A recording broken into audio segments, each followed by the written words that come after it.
homesteads as established by expert witnesses, lowballed every estimate, treated them with distant contempt. Since the politicians and commissioners were not running for office upstate, they felt no need to package their enterprise as a humanitarian mission. They spoke in numbers and legal precedents. There was already a long history of mistrust between the city and its rural neighbors, who felt themselves sidelined in the political discourse that traveled between Manhattan and the state capital in Albany. The small farmers and small-town business owners to the north of the great city were routinely caricatured in the press as apple knockers and rubes, were exploited by prosperous urbanites who built summer homes in choice locations and then prosecuted trespassers. That these same remote and implacable beings were now proposing to drown pastures, raze villages, usurp water, and even decree how remaining land should be worked was a shock, if not exactly a surprise. You could say that the very idea of diverting water from somewhere else to benefit the inhabitants of New York City represents a version of the trolley problem. In that ethical thought experiment, you were standing by the switch as a rail car comes barreling along, headed for 5 people tied up on the tracks. You can pull the lever and turn the car onto a branch line, but there you see 1 person tied up. Do you do nothing and permit 5 deaths, or act and cause 1? Do you do nothing and impose a water famine on a teeming city?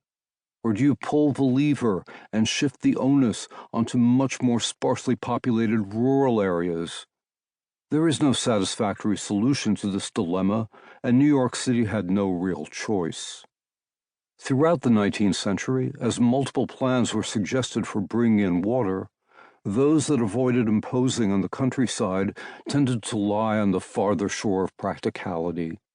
Unrealized schemes, all of them soberly submitted and considered, ranged from an 1834 proposal to dam the Hudson at Christopher Street in Greenwich Village to one in 1950 for damming it at Haverstraw in Rockland County 40 miles north, a 1905 plan for a pipeline from the Great Lakes, and a 1966 scheme to dam Long Island Sound and turn it into a freshwater lake. The more realistic ideas all involve tapping upstate watercourses, although these raise their own momentous engineering challenges, not least of which was the basic question of how to convey water to the city through many miles of diverse topography and shifting geological properties, let alone the problem of getting it across the broad and deep Hudson.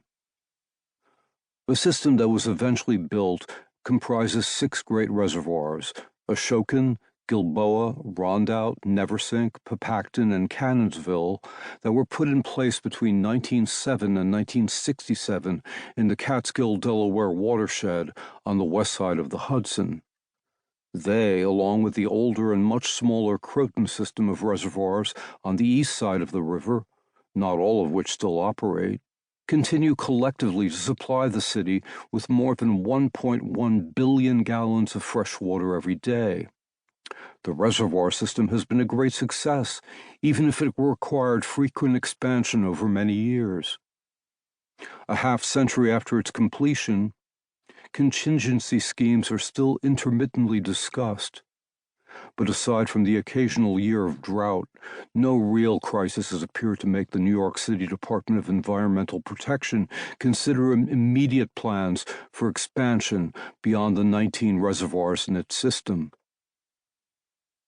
Nevertheless, from an upstate perspective, the reservoir system represents at best an imposition and at worst an imperial pillage of the landscape. 26 villages and countless farms, orchards, quarries, and the like were bought for a fraction of their value, demolished, and then submerged, some of them within living memory, leaving broken hearts and fractured communities. The system has further affected a political polarization between upstate and down, city and country, that was already well underway before the first shovel of soil was removed, and which appears as a microcosm of the urban-rural polarity that continues.